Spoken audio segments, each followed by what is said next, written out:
The Super Bowl brought in a whole lot of controversy, especially for people like Megyn Kelly and a lot of other conservatives such as Matt Walsh, and a lot of the other ones are commenting on the Super Bowl commercials, but more specifically, this article here from the Daily Mail, as it's saying Super Bowl fans are left split by Andra Day's performance of the Black National Anthem ahead of the game. As Megyn Kelly says, song doesn't belong in pre-game proceedings. So it wasn't just Taylor Swift and Travis Kelce that was pissing off conservatives and a lot of people who just don't want to see that kind of thing, but it's also things such as the Black National Anthem and certain Super Bowl commercials that kind of were a middle finger to Christians and Christianity as a whole, which I covered in my video yesterday. So here we have this article from the Daily Mail. It says sports fans on social media split the opinion on a performance of Lift Every Voice and Sing at the Super Bowl, with many praising the singing of Andra Day, with others objecting to the song being sang at all. Lift Every Voice is recognized by the NAACP as the Black National Anthem for African Americans and has been performed at the NFL's championship game ever since the Super Bowl in the 2020 season. A number of conservatives on social media were not happy that this tradition has continued, with the political analysts and Republican politicians vowing to boycott the game. Florida Representative Matt Gaetz tweeted out an exchange he had with his wife, saying that he would not be watching the show because they're desecrating America's national anthem by playing something called the Black National Anthem.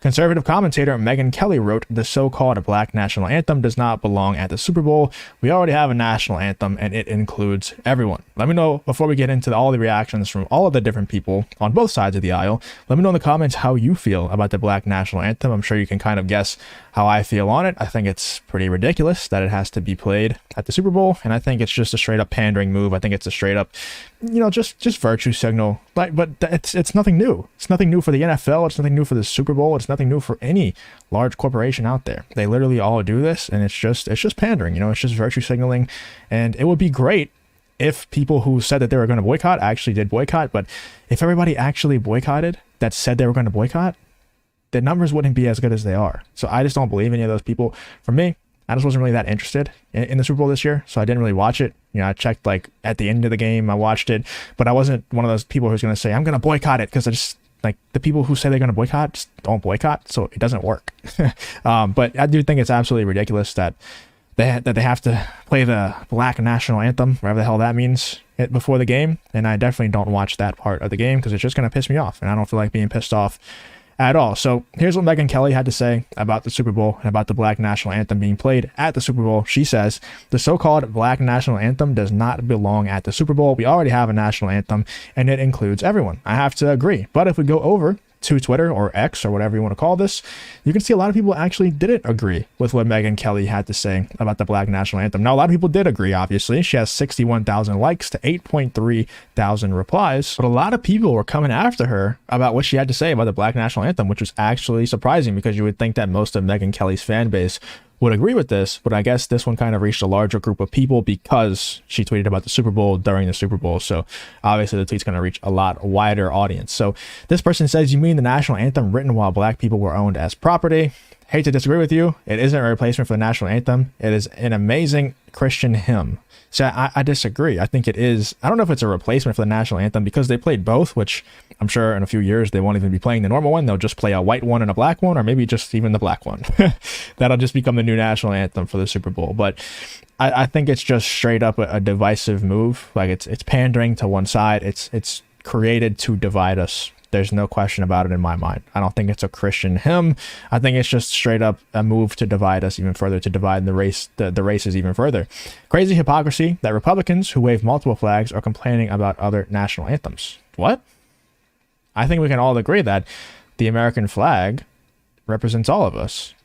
I don't think we're waving a white flag, like a white American flag and a black American flag. That would be hypocritical if that was the case.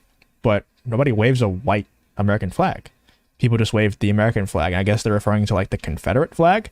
Even that one is not a white flag. It just represents certain ideologies that people hold within the flag. Like, I don't know. I don't understand the hypocrisy there. Maybe you can point it out in the comments section. I don't personally understand that.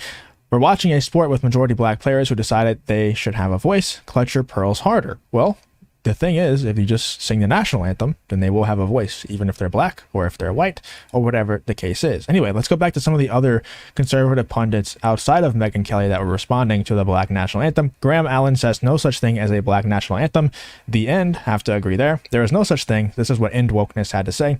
There's no such thing as a Black National Anthem. If you have a problem with the American National Anthem, feel free to leave. Matt Gates, wife, today's the Super Bowl. Me, we aren't watching. Wife, why? Me, because they're desecrating America's national anthem by playing something called the Black National Anthem. Wife, does that mean Cardi is performing? All right, that's pretty funny. But that was the conservative side of things, people who are mad about the Black National Anthem, and now we get into the people who are mad at the conservatives for being mad at the Black National Anthem, and the people who are supporting this, which 90% of them are either people who make money off of, you know, being a victim because of their race, or they're just bought into, they follow someone closely, like Dr. Umar, or somebody who's a race baiter, you know, a race hustler who simply makes their money because they talk about how much of a victim they are because they are black or because they aren't white. And all these people are either one of those leaders, those thought leaders who tell everyone that they're a victim and that they should cry about it because they're not white, or they follow one of those thought leaders very, very closely. Here we have someone named Richie Torres. He says the Black National Anthem, Lift Every Voice and Sing, has been a part of our nation's history since the early 20th century. The erasure of African American history as American history is a form of racism that runs deep on the far right. Now, I don't understand why it's okay. It just pisses me off to even talk about, so I'm very tempted to just skirt over it and just keep reading. But I don't understand how, if we say the American National Anthem stands for all of us, that's erasing black history. I don't understand that, because we don't have a white, national anthem. We don't have a white one. So are we also erasing white history by saying that the national anthem is for all of us? I don't understand that. You know, I would go deeper into it, but it's really going to get me heated. It's really going to piss me off, and I'm going to say things that probably aren't great to have on this YouTube video. So let's keep going. Chad Johnson, or Chad Ochocinco. Holy, I guess, stuff. Andrew Day absolutely killed Lift Every Voice and Sing. PJ Green says that was a Black National Anthem to remember. Amazing from Andrew Day and everyone up there. Cameron Brink's Stan account says, time for the obligatory. Why are there two national anthems that's so divisive? What's a Black National Anthem? We're all American tweets. Shout out Andrew Day, though. She fired. But like I said, I was very shocked at the response to Megyn Kelly. Now, obviously, she got 61,000 likes on this tweet, so a lot of people did agree with Megyn Kelly. But, I mean, look at all these people. They were just straight up hating, like saying vicious things to Megyn Kelly. Thought you said you stopped watching. Go wash your hood, you racist step forward wife. Oh my goodness. Sit down, Karen. I'm a veteran and doesn't bother me one bit. You really are a terrible, disgusting person. If it's too good, or it's good, you're too stupid to hide your racism. Oh my gosh, bro. This person, okay, here we go. Someone agreeing with Megyn Kelly. Absolutely right, Megyn. A manufactured push for segregation that the masses do not support. Yeah, I mean, look, maybe I'm in a bubble, but I was shocked at how many people were supportive of the Black National Anthem. Like, for me, I feel like it's just ridiculous. Like, it's just a ridiculous thing to have. Now, maybe people outside of like the BLM cult actually do support it because of the sheer numbers of people who are saying that they support it, and they're mad at Megyn Kelly for not supporting it. Let me know. Am I just in a bubble, or do most people out there think it's absolutely ridiculous to have a Black National Anthem playing before the Super Bowl? Because to me, and everybody that I talk to around me, and they're not even all super political, like, they're just normal people, and they're just like, yeah, that's really stupid, but whatever. So none of them are super hard up on like, yeah, we need a Black National Anthem. Like, for me, this has to be, everybody who is supporting this has to be part of the BLM cult. Like, that's the only explanation in my mind. But apparently, there's a lot more people that support this stuff than I thought. Let me know what you think about the Super Bowl playing the Black National Anthem before. Do you agree with it? Are you mad about it? Are you kind of indifferent like some other people are? Or do you agree with Megyn Kelly and Matt Gaetz and the rest of the conservatives who were pretty pissed off about it? People like Matt Walsh, I saw tweeting about it. A ton of people were pissed off about it, including myself. You know, I don't like to see that stuff, but that's why I don't watch the beginning of the game. I only check in to see who wins, and then I just get back to whatever I was doing before. Let me know in the comments what you thought about this whole Megyn Kelly reaction, about the Super Bowl playing the Black National Anthem, about all this stuff. Let me know what you thought in the comments.